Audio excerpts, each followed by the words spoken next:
game realistic behavior. And I just love seeing how focused they are, how calm they are under pressure. They're always looking at the details, fine tuning every rep, and it's very inspiring to be around. Also, such a powerful group of girls that are just awesome athletes.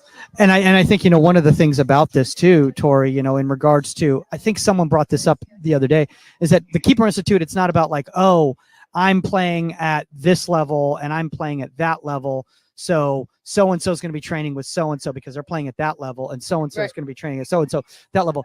You guys are very deliberate in the fact that you make young aspiring professionals train with the best of the best in the world. Yeah, absolutely. I think that just kind of like you said earlier, like if you can't beat it, you can't see it. Yeah. I think it's really difficult. And that's not to say, like just because you've never seen this happen, you can't create it or forge that path yourself. But all of the women and the men that have worked at TKI have been afforded opportunities that we know we were given because of someone else in our career. And that's a sentiment that Jill has made very clear to us, like, hey, you got to remember that, and you have to use that like in your coaching and your life as well. So it's something we try to be intentional about for our youth athletes, whether, they're heading into college, whether they're at college and they aspire to be pros, or whether they're pros that aspire to be on their national team. It's just knowing that we have to help those people kind of through their journey, wherever they're at. And I also think, one of the really important things right here, Lena, like you were talking about, earlier in regards to like the representation, like having these professional goalkeepers out here working with these players, as opposed to being like, on some pedestal, they come out, some autographs, and then they walk away. Like you made that comment, like how massive was that? You're like, I wish when I was a kid we had that. It's the coolest thing, and they have the most resourceful information that works for them, and so for them to be educating and they're here influencing and making that impact and teaching the youth right now, it's like the coolest thing. Yeah. I mean, I think, one of the things too about that, Tori, is like, I was talking to Betos about this, and hopefully Misha will come on later on, but she's saying, hey, we're still in the game. So, it's not conceptual for us. We're actually putting this into practice. So a lot of these young players can talk to, to a Kaylin or a Dee or a Shelby or anybody out there, Liv, and say, hey, blah, blah, blah. And they can be like, well, last week when I was training, this happened with me. And so there's an empathy there, as opposed to like, for sure. And I think a lot of times, I don't know about you, but as a coach, sometimes I forget because I'm not putting myself in that playing perspective. For sure. Yeah, no, I definitely think it's a bit different. Like, that's what's so excellent about having these young professionals that like to coach as well, is that they are being able to conceptualize, they are being able to put it into practice. And we're fortunate and lucky to be able to have that collaboration with them, because for you and me, it is different. Like, we're not stepping on, so we don't see all the same nuances. And as much as we educate ourselves and study the game, there is that little aspect of like, okay, well, what's directly in front of me and how does that change versus like, as I see it from the sideline. So that's why I also think it's super important that we ask our goalkeepers, well, what did you see and why did you make that decision? Because it helps us relate back to what Michelle had said to you. So I was having this conversation with Lena earlier in the car, and I'm not going to name any names. I don't want to put any young players on blast or anything like that. But let's just say it was a challenging conversation with a younger goalkeeper. And I think one of the biggest problems, and something I'm trying to work on better, is making sure that I give the why before we go into any sort of session. Because I think a lot of the times I've made the mistake in the past of just giving them the information on the session, walking them through the session, but they don't give them the why yet. And then they start wondering like, well, why, what's the point of all of this? And if it's not working, especially, they start getting frustrated or start thinking about all that. So like, do you guys, like in your coaching style, like, do you try to do that? Like when you're like, hey, we're going to be doing this, and this is why we're doing this, and now let's execute this. Absolutely. And I'll answer this, and then I got to jet back onto the field. Do your thing. But for me, I think the biggest thing is it depends on who I'm coaching, and it depends on maybe their headspace as well, because that's super important. Like, if I know that you're an overthinker, I might not give you the why, because then you're going to only try to apply that, and you're going to base your success and failure on that. Where if maybe you're in a different headspace that day, or you don't tend to be as much of an overthinker as a goalkeeper, then I might be like, hey, today we're working on low diving, and it's going to be a high challenge, but I want you to really explore and try X, Y, Z. And for me, that's like the biggest way that I try to add that into my coaching, to give them a little bit of insight in there. Thank you for having me on. I gotta go. Go right your session. I gotta go, or I'm gonna get yelled at by my boss. Thanks, guys. Later. Cool. All right, guys, we'll be back a little bit later on. We'll still stay live over at the Keeper Institute's San Diego location. We'll be back in a few minutes. See you guys soon. Welcome back to Inside the 18. I'm Michael Magid, again live from the Keeper Institute, where signs are falling because it's raining in San Diego, California. That is right. It is raining in San Diego, California, but that doesn't stop the Keeper Institute from having a live pro clinic. Maria Doris-Loyden is joining us right now. Maria, honestly, this is amazing. You guys have put this all together, and obviously the whole situation with having to switch to a different field while it's raining, while my equipment's probably going to break right now, is absolutely amazing. Can you talk a little bit about like how you put together something like this from all the way over on the East Coast? Yeah, first, thanks for having me. We're super excited to be here and to have you guys here with us. Obviously, we've had a really awesome turnout here to the event, despite the weather. And we're just super thankful to have worked alongside with Kaylin, who really helped us with the camp, and also our sponsor, West Coast Goalkeeping. We would not be here without them.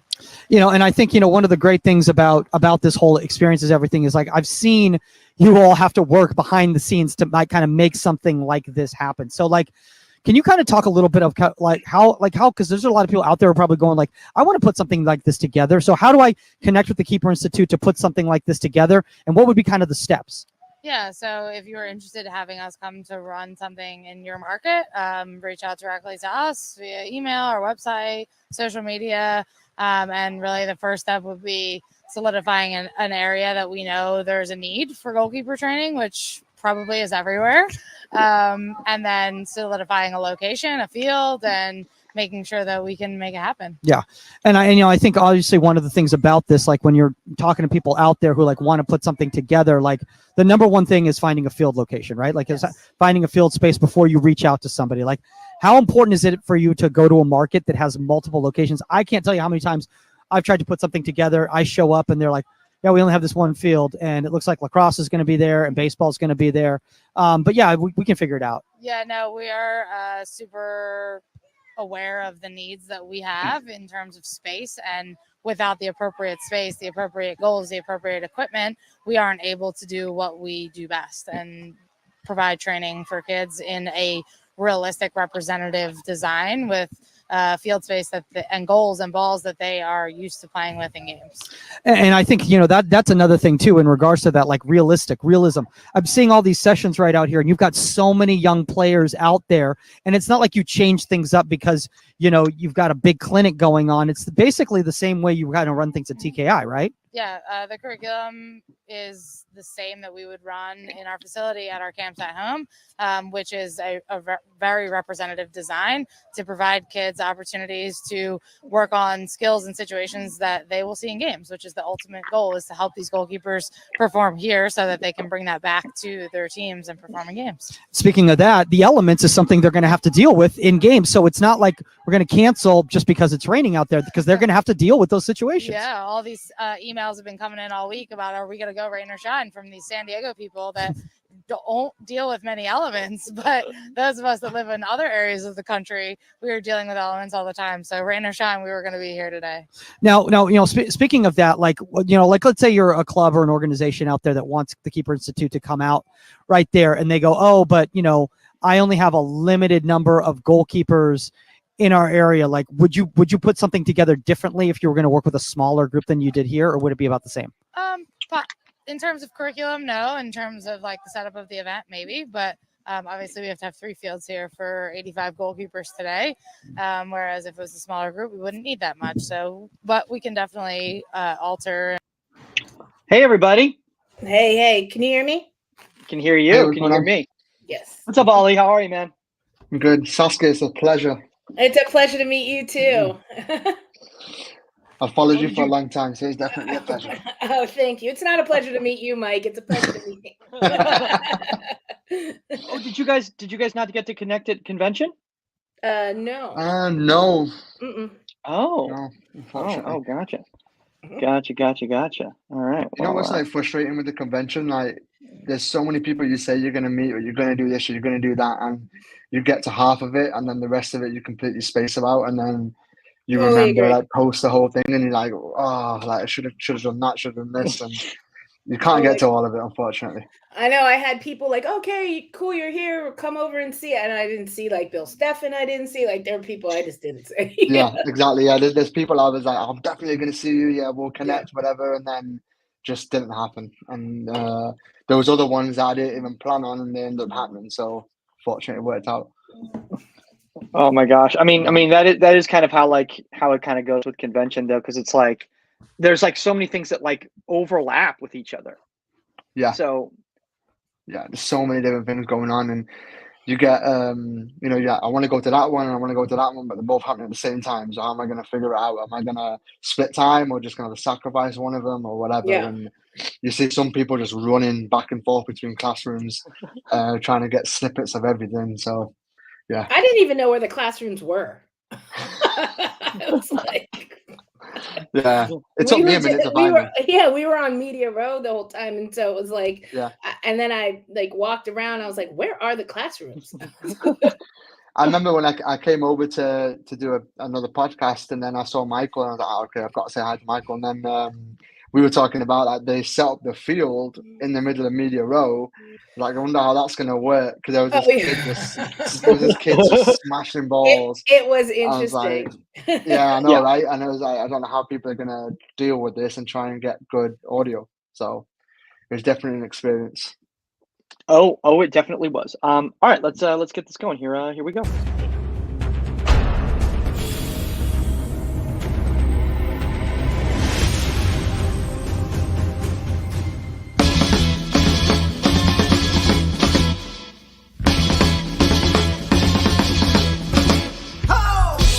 Welcome to Inside the 18. I'm Michael Magid, live from Hollywood, California. With me in lovely Woodland Hills, California, the one and only 99 World Cup winner, Saskia Weber. And waiting on the rain. Waiting on the rain. It's about to rain? Do you watch the news? I do, but it's not supposed to rain till tomorrow, right? Yeah, but up here when it rains, like with the canyon, it's torrential.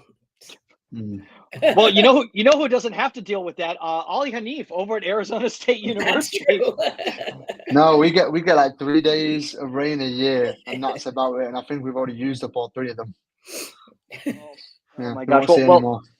Well, if you guys are listening to this and not watching the vodcast, that is the voice of Ali Hanif, who is the goalkeeper coach over at Arizona State University, as well as a new Union Pro mentor. Ali, very, very excited to have you on board with this whole process. First up, before we kind of get into the whole topic today, which is going to be about building those sessions, with context, adaptable sessions. Why did you get involved in something like the Union? I mean, first of all, like what it represents. I mean, I think there's such a fracture right now in goalkeeping across the US.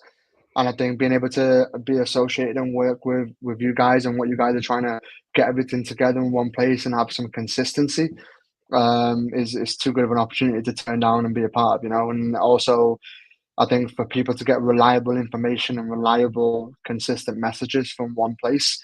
I think right now there's a lot of YouTube goalkeeping and people kind of all over the place, and kind of leading into what we're talking about, context and sessions, and just having context and goalkeeping in general. And I think what the Union's doing right now is definitely what it should be.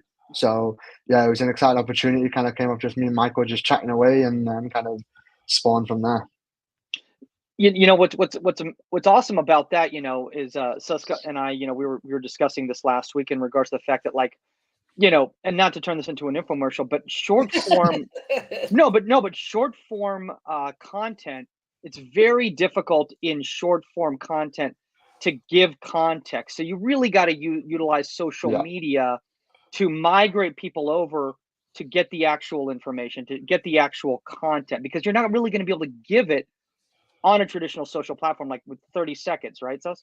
No, I mean, listen, you can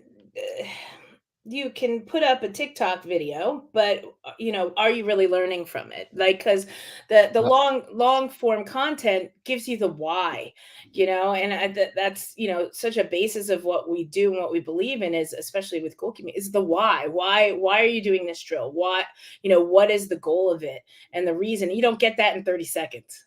No. You learn how to skateboard. It's like, to Stephen X and stuff like that, but that's about it. I think sometimes there's a presumption in understanding, and I think that sometimes just people think that you know what's going on, or you know what's happening, and sometimes it's better just to give a bit of explanation, especially with younger goalkeepers. I think the more they can understand why they're doing what they're doing, there's so much learning and so much growth can happen by just understanding the why. Yeah. And that kind of leads into some of the things I do, the nuances that I've developed, but also I've stolen from coaches and like stuff that can help goalkeepers understand what's going on, even at our level, at the Division 1 level.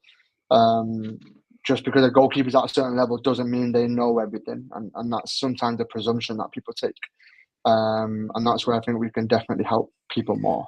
No, and I love that because it is the presumption. You can't just go on like a TikTok or even like a quick 30-second on YouTube or wherever and think that you see something and you're going to implement it. Like it might not be the right thing for where your goalkeepers are at, their age bracket, like their development, it's just, the shiny penny might not, it doesn't fit, and so if you don't understand that part of it, then then like I always say, then you're just a trainer and you're not a coach. And speaking of that, Ollie, in regards to like different voices and everything like that, it seems that over at Arizona State, you have, an entire goalkeeping pool over there who's had different experiences, because you have internationals from Germany, and the United States and all those sorts of things. So how does all those different countries kind of blending together and their different styles, help you develop a quality environment where everyone's learning from each other? I think there has to be transparency. I think that's really important, and then there also has to be just constant conversation. So like my goalkeepers and myself, everyone always says, you're a good goalkeeper if you're getting told to shut up, because you're always talking, you're always communicating, etc. And my goalkeepers are the same. Like, we always want to have a chat about things, and I want to make an environment where they're comfortable enough to be able to come to me and say, hey, I don't agree with this, or I think maybe we could change this. Or the biggest thing is for them to tell me, hey, I don't really see it the way you're seeing it. And at the end of the day, they're the ones playing the game. So I have to be able to do that, and I have to be open-minded enough as a coach to be able to take that, because I think sometimes egos get in the way. And that's where you kind of have the high road, or my way or the highway sort of thing. And for me, I think goalkeepers have so much more input that they could give to their sessions than maybe sometimes is allowed. And I actually put a clip in the my presentation I did at the convention about how to build a goalkeeping session. There was a clip towards the end of the presentation which just literally shows my goalkeepers stopping the session and just saying, hey Ali, can we change this, because we don't see this the way that you think we see it.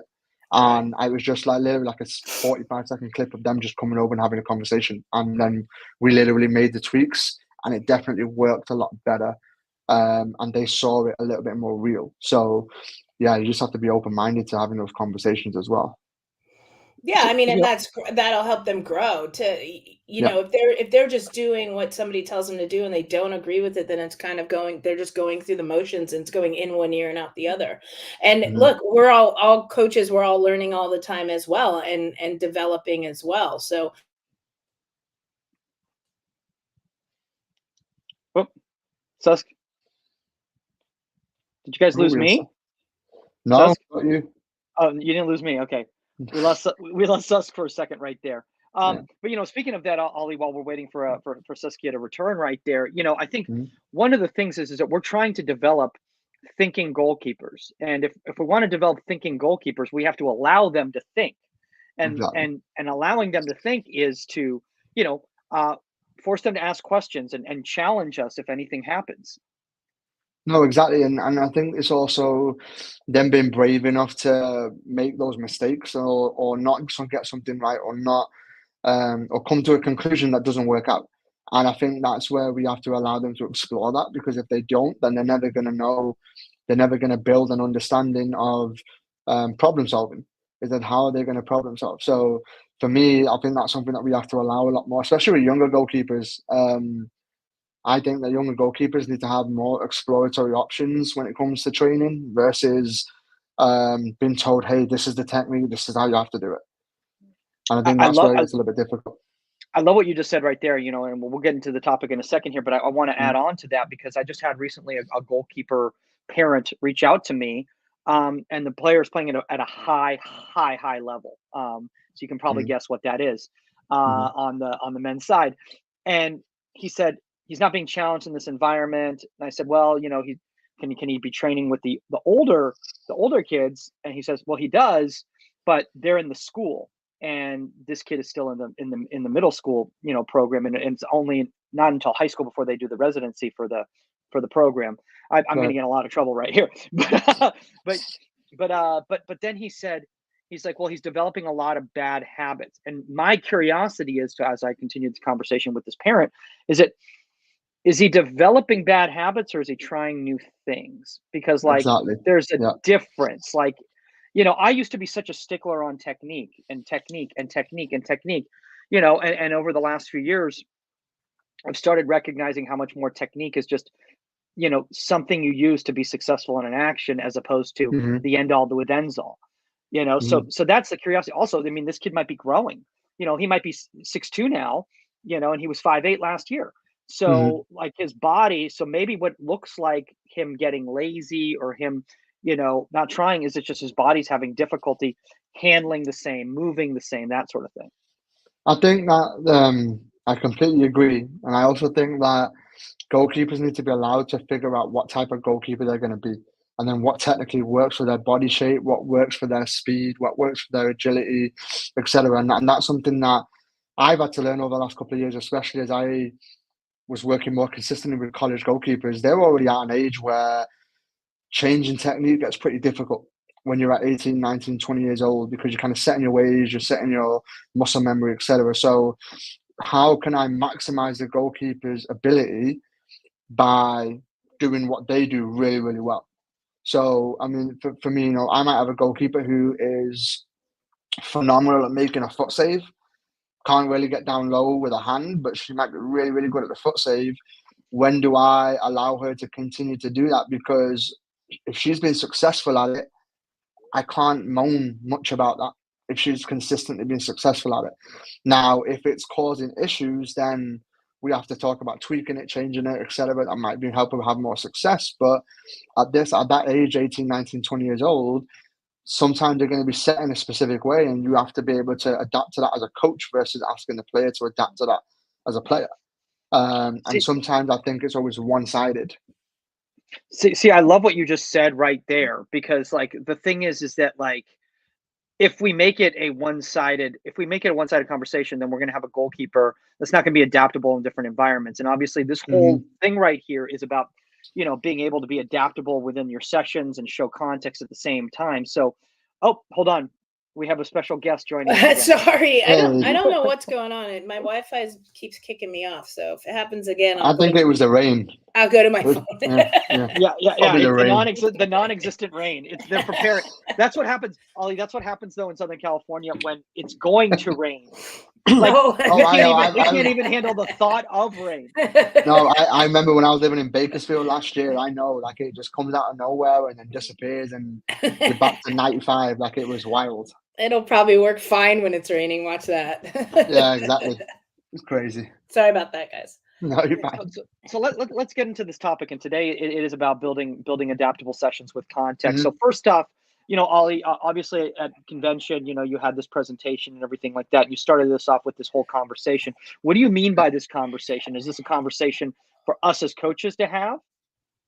Yeah, I think that coaches need to be able to have conversations and also not be as ego driven to say that you have to do things my way and this is the way I know best, versus when you have to let the goalkeeper problem solve and figure out, hey, what makes them as good as they are and what are they really, really good at doing. And okay, if that's not the way I see it, that's okay as long as they've been successful at it. Like, I think that's something I've had to learn over the years. Even right now at ASU, you know, I have a goalkeeper from California who's been taught a certain way, and then I have a German goalkeeper who's been taught a certain way, and then I have an Icelandic goalkeeper who's been taught a certain way. So meshing those differences together is me not holding them to the same standard. but having high expectations in their own standard, if that makes sense. Because of what their attributes are and what they're really, really excel at, and then what everything needs to get better at. So I have to be a bit more individualized sometimes as well when it comes to those conversations, because I can't hold Casey Murphy to the same standard as I would hold Kalen Sheridan. Different goalkeepers, different styles. So how do we manage those conversations as well with the goalkeepers? And that's kind of the big piece that comes into it for us. Yeah, and I've always said, like, I think one of the big things is it can hinder your keeper as well. Like, you have to look at what their assets are and like their athleticism, and you've got to build them from there. I always use Lauren Brisky as an example, who, by the way, is now playing pro in Sweden. But she has an unorthodox throw, and I come down to this. And if I were to say to her, no, you have to do, your sling throw, everything my way, this way, like, it wouldn't work for her. Like, mechanically, she has just perfected this dart of a throw that can one hop to midfield on the run. I'm not changing that. But I can turn around and look at, like, when I had Hannah or something and say, okay, you don't have your throw is, but I'm just using Hannah. I'm just using an example. Your throw is fine, but okay, you don't have a very strong throw. Let's work on the mechanics here. Let's try it this way and see if we can get the best out of it, where I'm not touching what Lauren's doing. And I would look at Hannah and be like, don't do what Lauren's doing. Like, that works for her. That works for her. Yeah. And I think that we have to be willing to be that open. Yeah. And I think that's sometimes where coaches struggle. And I think you have to be willing to be able to, have your goalkeeper be confident enough to come and talk to you about that and say, hey, I don't think that quite works for me. And we can, and it kind of goes into, I don't know if you guys remember when Kasper Schmeichel, the kind of thing came out a couple of years ago when Kasper Schmeichel started doing the Danish catch. He did it in a game, right? And the whole conversation started from there, where, okay, but the technique that everyone's taught for years and years and years and years is the basket catch or a W in that space. But Kasper Schmeichel's showing a very successful way that he's doing this technique that no one's ever done, maybe at the elite level, but it works. So how can I be open-minded to that? And for him, it was I believe it was a handball thing that came to him from when with him being Danish. It was a handball piece that kind of came into him, that technique. But he was he kind of changed that little perception a little bit. I think that was a fun little throw in the pond for goalkeeping, just to see what ripples kind of happen. Yeah, you know what's funny that you said that about that, Ollie, is I remember when that whole thing was going about. Omar posted at that on his on his Insta, and he went viral. And almost the next thing I know is Omar's in blogs and things all over ESPN and Fox and stuff. I was like, geez, what's going on with this guy?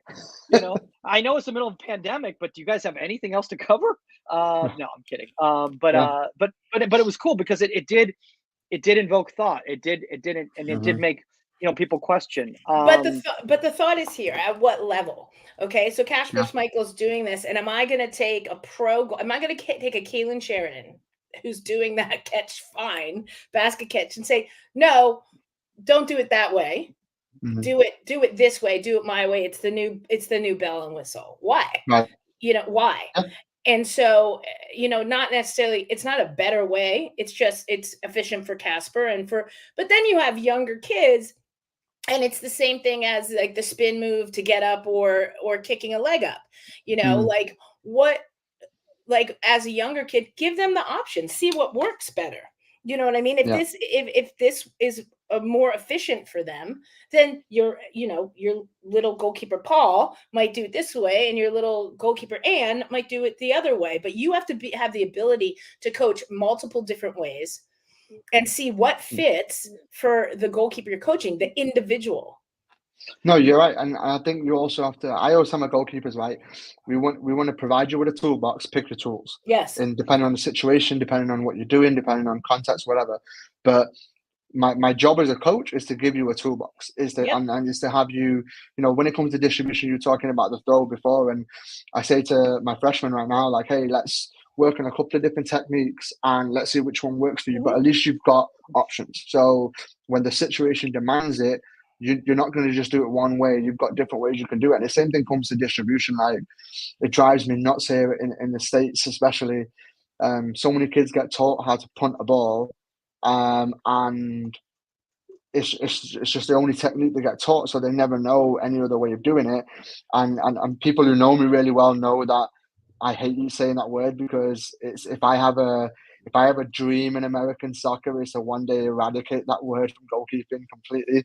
Is just stop people saying the word punt and show goalkeepers like, hey, like, there's so many different, you know what I mean? Like, that No, but word drives me nuts. absolutely. But also, we get back to the why, right? Yeah. So it's a different type of ball. If you do a side volley, if you do a half volley, I was a big half volleyer, or a punt, right? A half volley and will cut the wind. So if it's a windy day and you're doing a half volley, it's going to cut the wind because it's got a backspin on it. If you punt the ball, it's going to float up. Punt, there's that word for you. If you the ball, like, it's going to float up and catch the wind. Like, it's going to, the half volley or the side volley might get to the person quicker, and it's going to drop over their head and you can lead them. The why. There isn't just one reason, and the toolbox is exactly correct. Yeah. I want to go to this right here just really quickly, because in regards to like building this type of session and everything like that, is like, although you have a specific session plan, it seems like the template that you use to build all these sessions. It's not, flying, every day, you're coming up with a new session plan. Like, you've got a template, and then you just build your session plan on top of that. So why don't you break down why you go with this, why this works for you, and it doesn't necessarily maybe work for everybody, but it works for you. Yeah. So this for me is a live document. I'm constantly tweaking it bit by bit.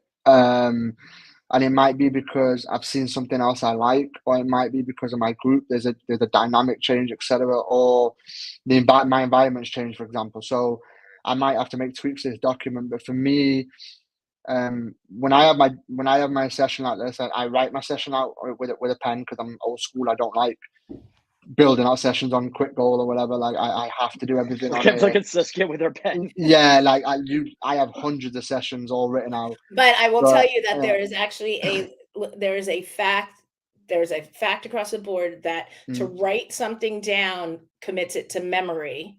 That's a fact. Yeah. Other than to type it in, it commits. No, exactly. Yeah, that is a fact. It does. I'm just thinking about it. Then now I know it's factual. That it makes It's me a remember fact. the session. And that helps. But and then the other thing I do is I will put my session plan next to the goal before we start training.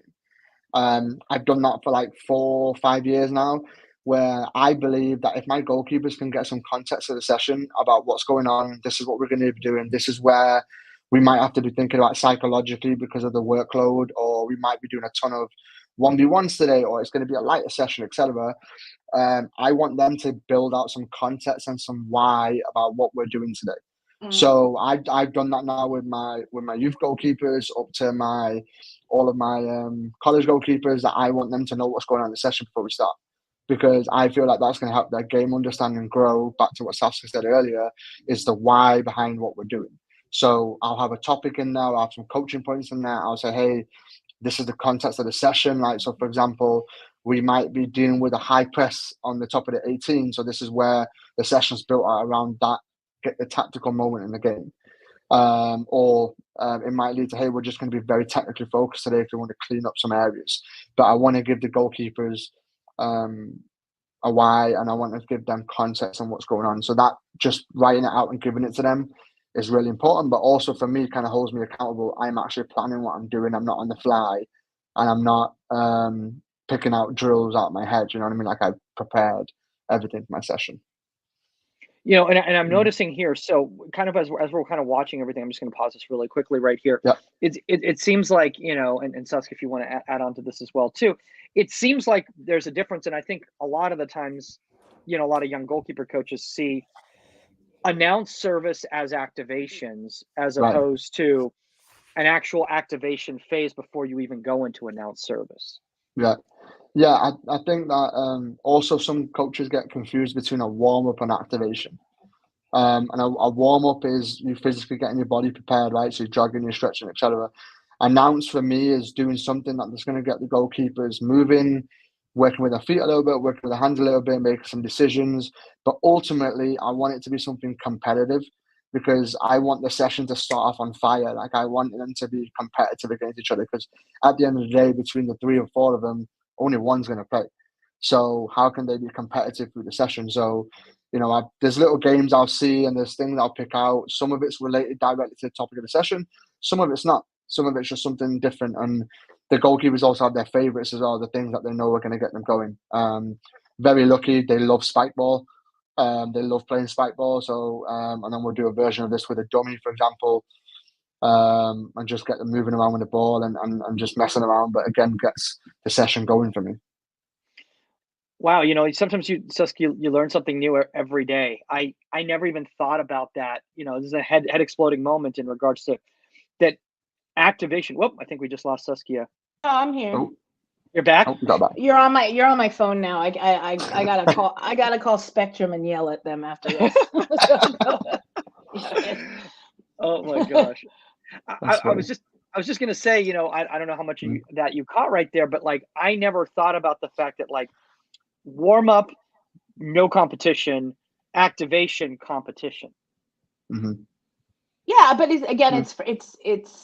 it's different for every coach. Like you know, like you see plenty of warm up drills that are competition that start sparking that mentality, and it also depends. I think it depends on what you're going into, you know, and so and the allotted time. We always go back to that. So remember, like coaches that are listening out there and players, like, you know, in the college game or whatever, you might not have the full session for a goalkeeper separate from your team session.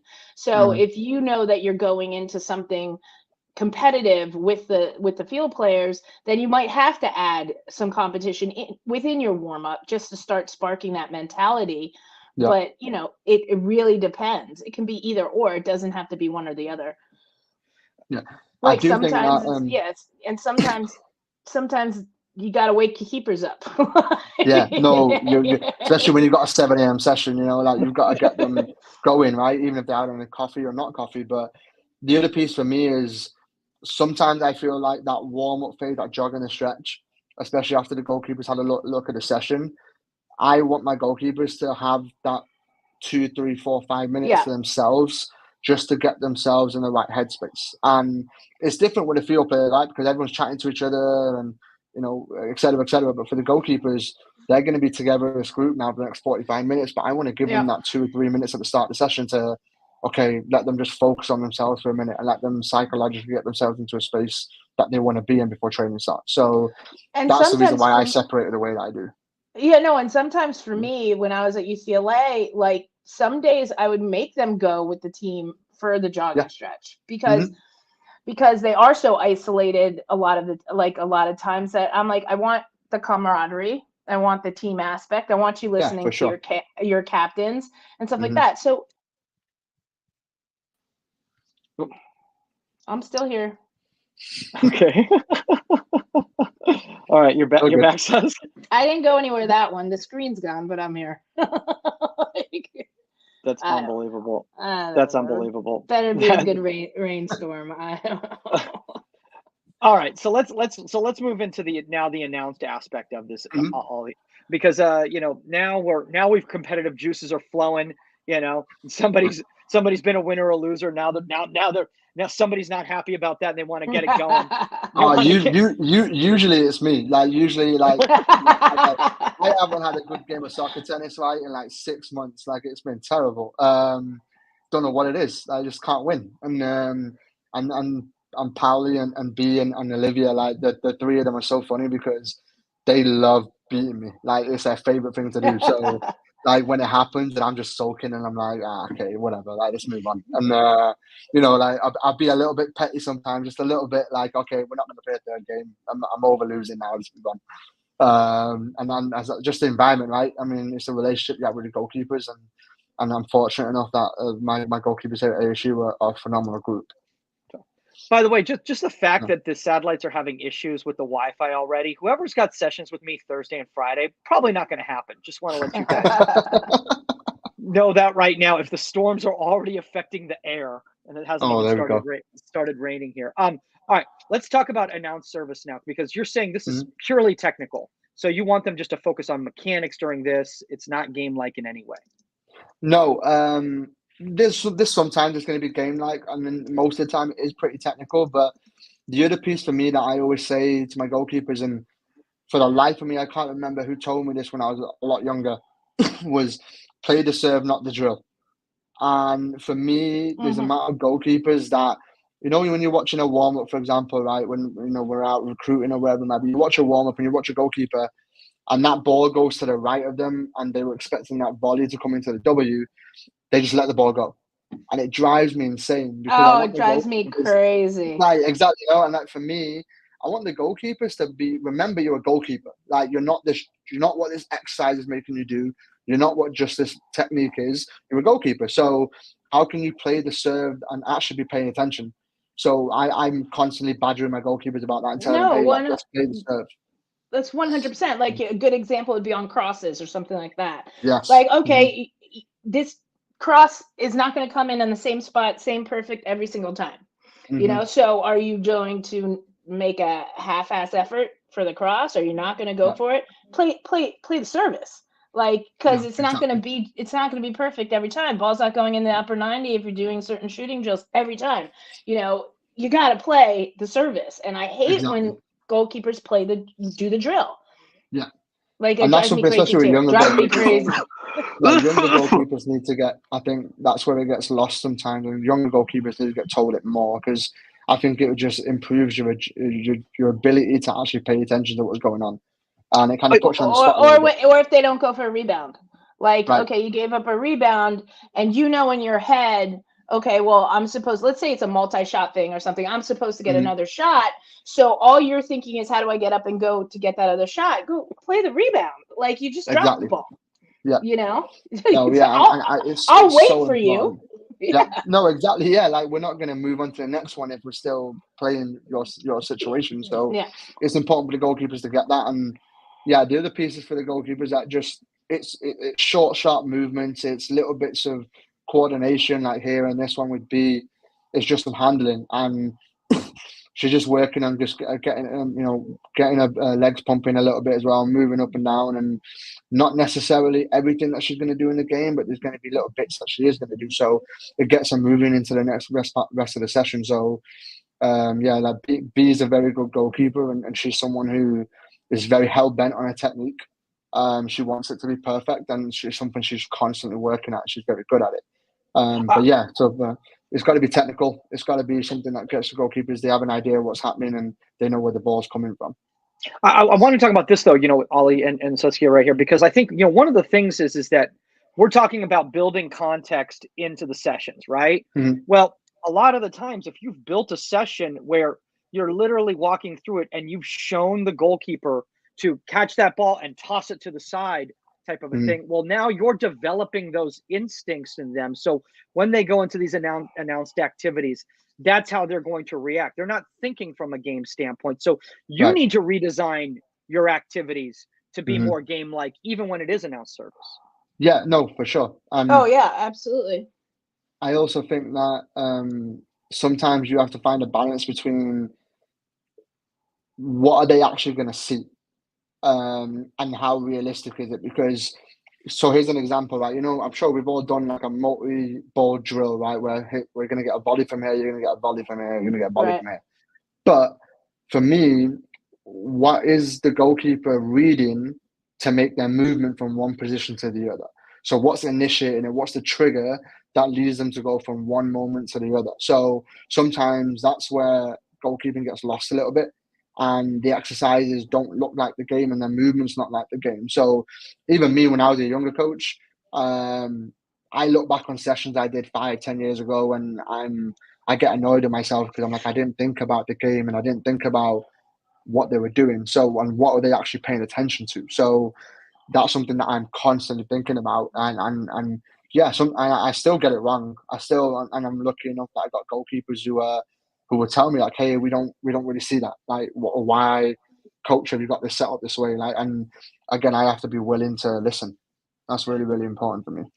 I love what you just said right there, Ollie, and Saskia, this is something that, as a younger coach, and I'm sure to an extent still myself right now, I do as well too. I will build sessions and I will be thinking about the actions that I want the goalkeepers to do in that session, as opposed to the demands of the game for those actions when building that session. And a lot of times that's good for me. And it's like, if I'm in a foundational environment with little kids, you know, I've got 6 yards, 7 yards, a little space or whatever, and I'm just trying to think of ways to develop movements for them and to teach them technique.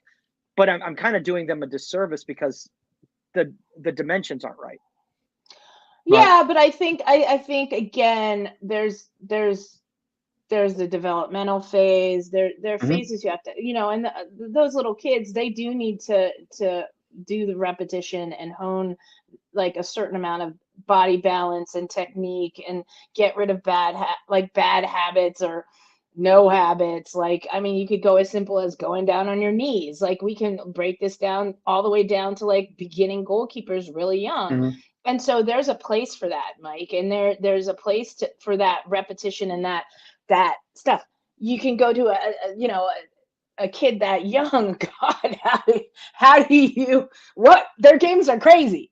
You're not wrong. How do you make a game like when, like, you know, there's a kid over there picking flowers and then there's another one and all they have to do is shoot the ball high because the kid's in too big of a goal.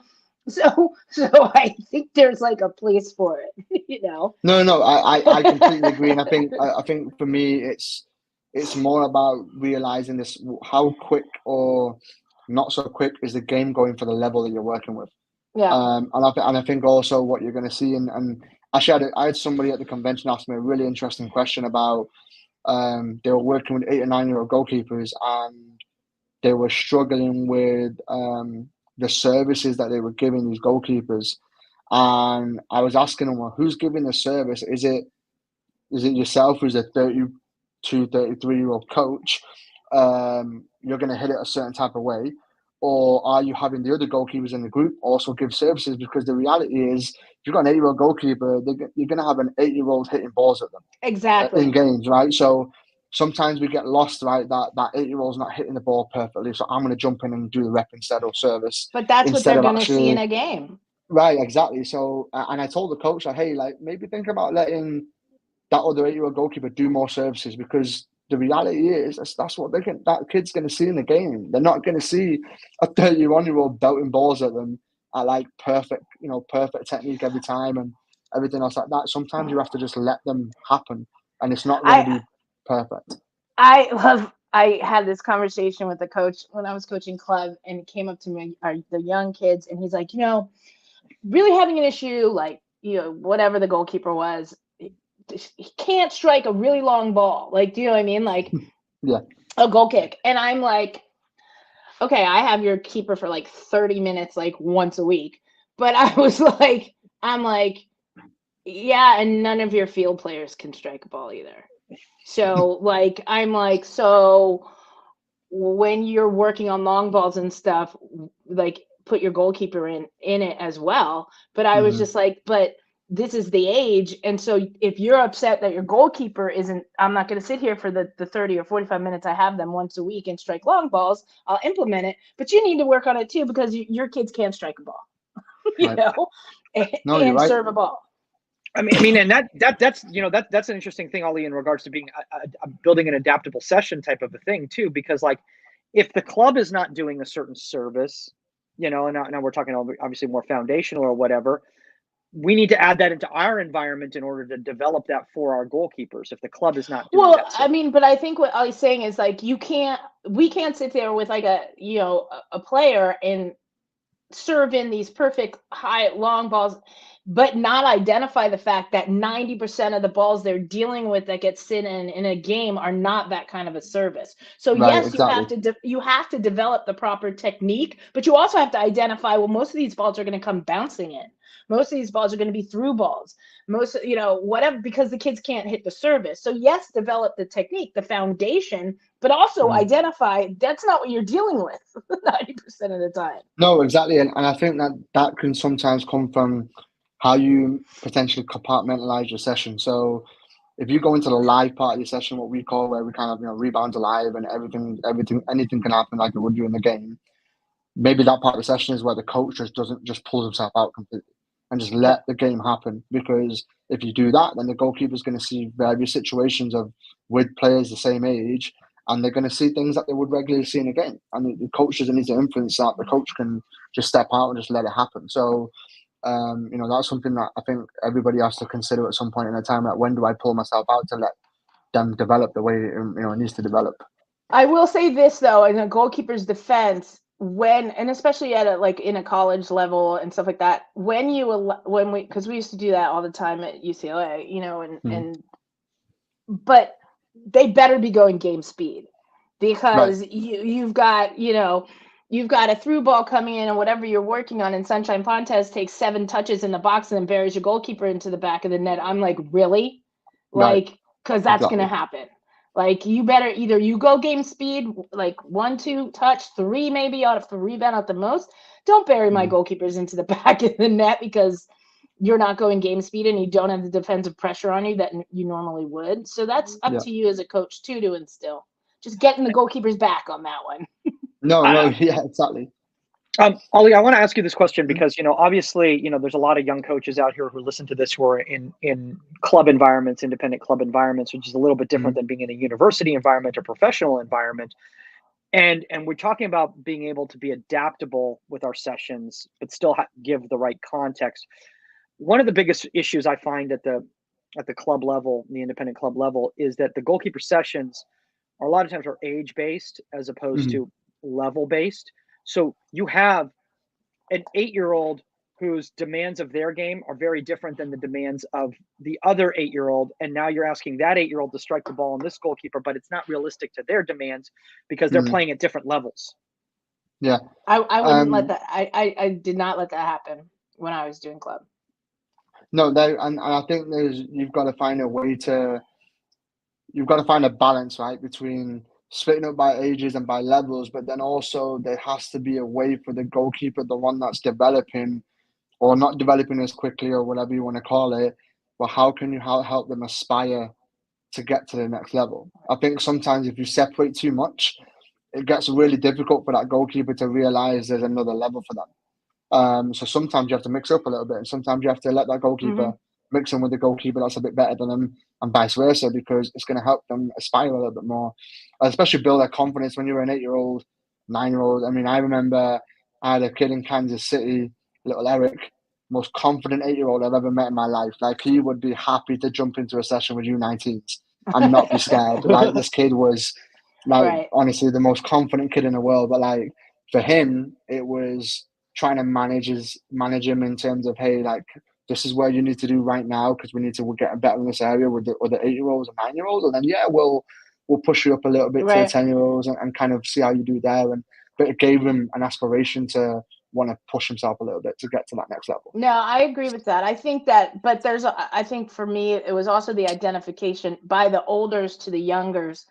Like, you got to wrangle. Like, if I had a 16-year-old going against an 8-year-old, and that 16-year-old wants to blow the 8-year-old into the back of the net, it's like, have to understand what you're doing here. Like, you know what I mean? No. Like, it's communication. Yeah, exactly. And because they'll do it. No, of course they will. Like, because you want to be the winner, right? So, I don't care who you're playing. You want to beat them wherever you can. Well, I think honestly, and I understand, and I'm sure some people are going to come back to me because I've had some mentor sessions with young coaches where they've contacted me and I've met with them and they've said, well, you have to understand that my club, it's the logistics based on when the field is available, when parents can get the kids there. But the problem is that the 9-10-year-old who's playing flight 1 and the 9-10-year-old who's playing flight 3, and I'm just using general terms so people can understand because I know all the different levels out there, but it's going to be a very different athlete. That flight 1 athlete is probably bigger, stronger, faster than that flight 3 athlete that they're dealing with. But I agree with. I don't like the massive age distance. And if we're talking about club, there's club coaches out there, if you're listening, like, the other thing that I couldn't stand is if I do have the keepers in a session and then all of a sudden the club coach sends over little Johnny or little Sally because she has to play goalkeeper this weekend and she's a field player. And I'm in like a session with our regular goalkeepers and it's like, okay, we're throwing her in there. You teach her too. You know what I mean? Like, you have to be able to figure that out, and you have to be able to adapt. And coaches out there, it's not easy, you know, and if that means that you work with them on the side, or, you know, while your players are doing the drill that they know, or something, but it's hard. It's not easy, and that you have to adapt. It's not. You know, I get it. You also have to have those. I think there's got to be some moments of individual Nice coaching as save. well.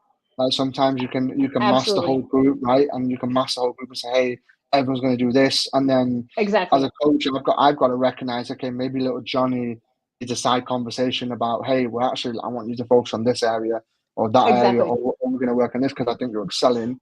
And that way they're still developing in that group, but they've got their own little target. And I think it's difficult, right, at the club level when you've got 20 goalkeepers and you're just you on your own. It's really hard to find a balance between having an individual conversation when you're trying to manage a group and have a session. And I think that's where video helps. I think that's where you can record sessions, and that's where having that tool to be able to watch back on stuff and encouraging goalkeepers to start watching back on training can be a really, really helpful tool in that space. And I remember when I was in Kansas City and I was with the KC Athletics as their director of goalkeeping, and we started it there where we had, at one point, we had like 20 goalkeepers, 25 goalkeepers in an hour slot, but we had multiple goalkeeper coaches, but we recorded the sessions because it was a really helpful tool for the goalkeepers to be able to watch back on training and be like, okay, yeah, maybe I should have done this differently, or actually I did that a lot better than I thought I did. And it just allowed them to develop in a different way as well. Yeah, Mike, you have to deal with that at Archer. I mean, you have ECNL goalkeepers that are going to D1 college, and then you have a kid that has never played goalkeeper before. So never played goalkeeper before, never played soccer before. How about that? and so I get it. It's, you have to figure out yourself. You have to adapt. Yeah, no, exactly. Let's talk about these game models, because you were going from, obviously, we went from activation. So we went activation to unannounced. Sorry, to announced to unannounced, and now game model. And you were just showing some pictures from different games here, and based on that, you're then kind of going into like the areas that we defend. So like, I think one of the biggest issues, when we get back to the club level, and I apologize that I'm going back to the club level, but that a lot of our audience is in the club level, is that they don't have the dimensions, they don't have the space to do defending the space, defending the area, defending the goal. So how do they incorporate these game actions of the defending these different areas into their session? I think for me though, it's more context based than it is physically doing those things. It's so my goalkeeper can understand their decision making behind what they're doing. So we've all heard this term, right? I'm sure you had a coach at some point tell you, hey, why didn't you get that ball? And it's like on the other side of the 18, the cross has gone, it's right coming out for another corner on the other side. And that's where I think just getting goalkeepers to understand, okay, these moments where I'm defending my goal, these are moments when I'm defending the area, and these are the moments where either myself or my team are defending the space. So, context there is defending the space 9 times out of 10 is going to be my communication based to my defenders and organizing them to defend the space, not me defending the space. On the rare occasion I have to run out of my box to make a clearance, then yeah, I'm defending the space there. But it's just giving them context. So when I build out a session, I'll tell the goalkeepers, hey, this is a defending a goal situation, or this is a defending the area, or it could be a mixture of both, just to give them context about their actions, because I think that's just going to help the game understanding. I love what you just said right there. So I never thought about that before, is that when you're talking to a goalkeeper and you're teaching them about defending these areas, it's about the team defending these areas, not the goalkeeper. Man, God, I have a lot to learn still. But that's, you're not out there by yourself. I mean, and this is something I picked up from it was the English FA actually. They put out a model like this a few years ago, and I thought it was a great way of compartmentalizing goalkeeping a little bit, just to not to think of everything all at once. Right. And I think that's kind of the reason I took it on board, and it's worked out pretty well. And kind of obviously this is the moment. I also kind of leads back into distribution for goalkeepers, because when are the moments going to be where I have to be defending the area and then I might have to receive a ball?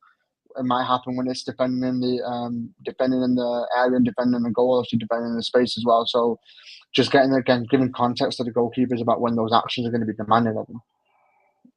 Yeah, I love that, man, and I love this. These pictures that you're showing, and that is very true. I mean, you are going to distribute from different areas. You're not going to be distributing always from the same exact spot, unless you're a foundational middle school goalkeeper and you're standing at the 6-yard line every single time, kicking the ball as far as possible. That's my favorite thing, is the amount of parents that reach out to me and they say, "Can you work on their goal kicks?"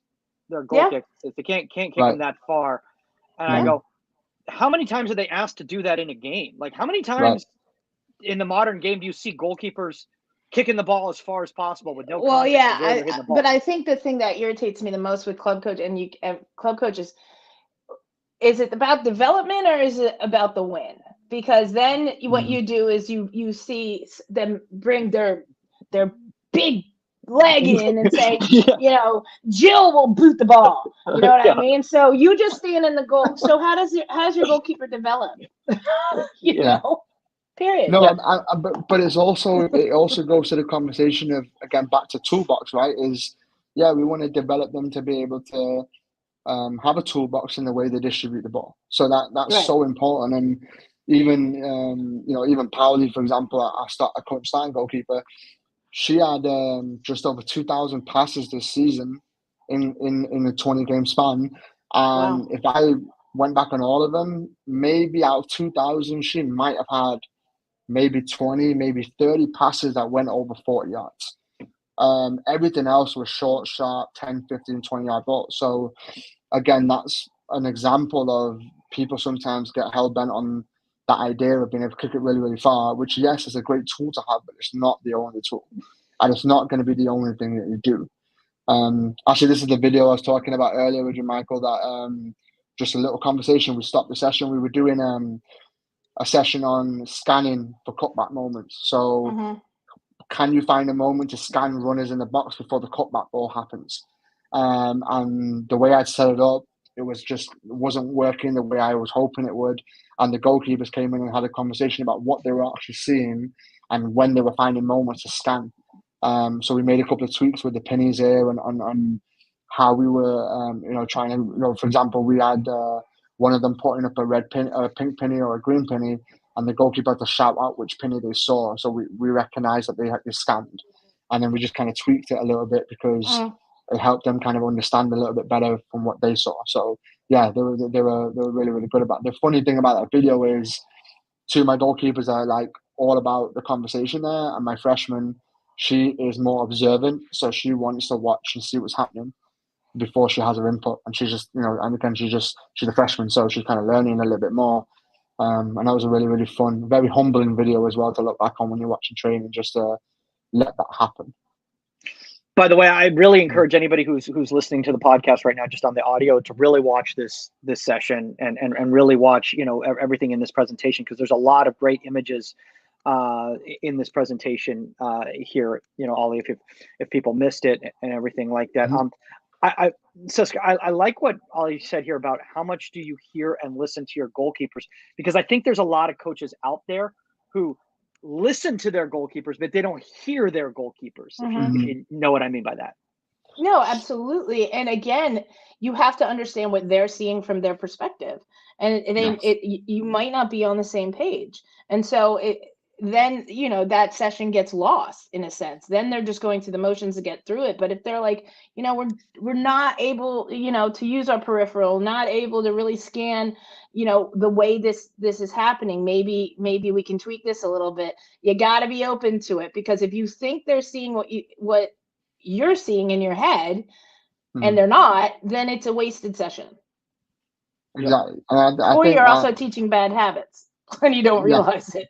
And I think that you also have to be willing to just sometimes let the things happen in front of you and actually pay attention. I think, again, it goes back to video, right? Video really helps me with this, because sometimes I'll miss it completely in the session, and I'll go back on video and I'll be like, okay, I get what they were saying, or I understand what their perspective was. And this all goes back to, actually, this is a shout out to my wife, because she's always on me about this, aren't I? You know, like, hey, like, are you actually hearing what I'm saying versus just, you know, going in one ear and going out the other way. So, and that's really important, I think, as a coach, that you have to be able to do that, because sometimes as a coach, you can get to a place where you don't feel like you need to hear. You feel like you don't need to listen because you know it all. And no one, in my opinion, no one ever gets to that place Absolutely. as a coach. And I think that's something you have to be willing to do. And, you know, I've had a lot of really good coaches mention that to me and say that to me and say that, hey, like, you've got to really think about listening to these moments, and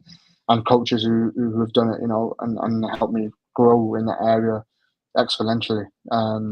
Actually, I'll give a quick shout out to Ali Lipsher, LMU's goalkeeper coach. Ali's phenomenal. Me and Ali, you know, feel fortunate to have a lot of really good conversations over the years, and she's someone who also helped me, you know, think about some of these areas, and she's someone who does a phenomenal job as well at the collegiate level. Absolutely. Yeah, you know, and I think, you know, one of the things about all of this, and Ollie, thanks for taking the time and to sharing all of this, because I think this is going to be very useful for not only other people out there, but myself. You know, I think sometimes, you know, you hear something and it makes you rethink or reevaluate maybe something on how you're going about something. You know, before we kind of, you know, finish off and everything like that, do you have any advice for any young coaches out there who are struggling in communicating the context to their young goalkeepers? Because I think that's a big issue that a lot of young coaches have. Yeah. For me, I think get to know your goalkeeper first. Like, get to know them, figure out what their learning traits are going to be. Like, some goalkeepers are great at learning from the conversation. Some are good at visual learners. Some are really, really good at, you know, different conversations, or just going out and do it. I think getting to know your goalkeeper is really helpful in that space. I understand, though, that in a club environment, that can be really difficult when you've got so many goalkeepers. But I think just giving the time to get to know your goalkeeper can definitely help you find the best way to give that information to them that's going to help them develop. So that's such a great point. Suska, anything you want to add to that? Nope. Okay. She's like, nope, that makes a lot of sense, actually. That's the way that works out. Well, if you're loving everything that you're hearing from Ali right here, and you're like, man, how do I connect with this guy? I bet he probably gets 50 DMs a day asking for advice. And actually, that's one of the reasons why Ali came on as a mentor for the union, is because of all the people who saw him at convention at the presentation, and we're trying to connect with him. So there's a way easier way. Ali, you're available for mentor sessions, not just with parents or youth players, but with young coaches out there as well. Yeah, I always encourage it, because fortunately, how I got started in my career was reaching out to people and talking to people and getting advice. And the biggest thing I think as a coach I can give anybody else is a little bit of time. So if I can do that and support them in any way, the same way I still do, I'm so fortunate that I can reach out to some of the NWSL goalkeeper coaches and some of the coaches in other areas and reach out about advice or questions, etc. Do it. Like, you know, don't be afraid of sending a message. And, you know, I've had an old mentor of mine always tell me the worst thing anyone can ever tell you is no. It's not so bad. So you can move on and find someone else that can support you. And my DMs are always open and people reach out. But I think what the union goalkeeping are doing, and I think what the platform is going to represent in terms of connecting coaches with other coaches, it's a great app to start using and get involved with, reaching out to mentors. You know, and it's really easy, guys. If you're not familiar with what we're going for right here, just go to uniongk.com. That's the landing page that explains everything about the platform. Once you download the platform, you go to the landing page, the front page, and you go schedule a mentor session. You find Ali right there. You find a time he's available, and you just click book now. And he finds out that you've booked him. He's going to reach out to you, find out why you want to talk to him, and get it going. And honestly, it's just that easy. And don't feel shy. Even if you think it's something stupid, you're like, oh, I don't know if this is worth this time, type of a thing. Like, no, but seriously, I've heard there are no stupid questions. There's no stupid questions. And honestly, you know, I've done mentor sessions where people are like, I don't want to waste your time. I'm like, well, the fact that you're with me right now means you're not wasting my time, because I'm here for you. So whatever whatever that is. That's the easiest way to do it. Ollie, I believe you actually have a handle on the platform now. I believe it's Coach Ollie H. Is that what it is?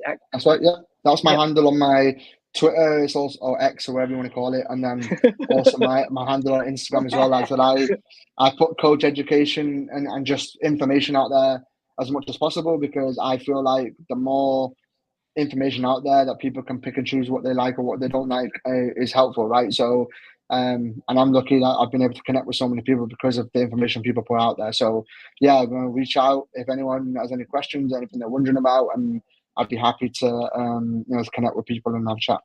Yeah, and definitely reach out to Ollie if you have specific suggestions for things that you want him to share on the platform. If there's like, hey, I was watched the podcast and I saw this thing. Is like, could you go a little bit more in that? Because you might be like, I have hours of session on that, hours of footage of that. So I will cut for something. And I believe that you are dropping some new stuff on the platform very, very soon. Yeah, we'll be working on some stuff together, Michael, right, and get some stuff ready for the platform, and some clips and videos and some presentation stuff, and just little tidbits and pieces that people can use. And again, that stuff's ever developing, right? Because I see things that people I like, and I'll make tweaks to my own things, and I encourage people to do the same thing as well. I kind of figure out. People always say that coaches are the best thieves in the world. No coach has ever had an original idea. Everyone's always took something from somewhere else and tweaked it and made it into their own. So I encourage people to do that from me, and I'll continue to do from others as well. So yeah, and obviously, guys, if you want to reach out to Saskia when her Wi-Fi's in, it's at Saskia on all platforms. Actually, at Saskia_Weber on socials, and it's at Saskia on the Union platform. Obviously, you want to reach out to us. It's at Goalkeeper Podcast on the Union platform, or contact at insidethe18media.com on email. Shout out to all you guys, who've been connecting with us.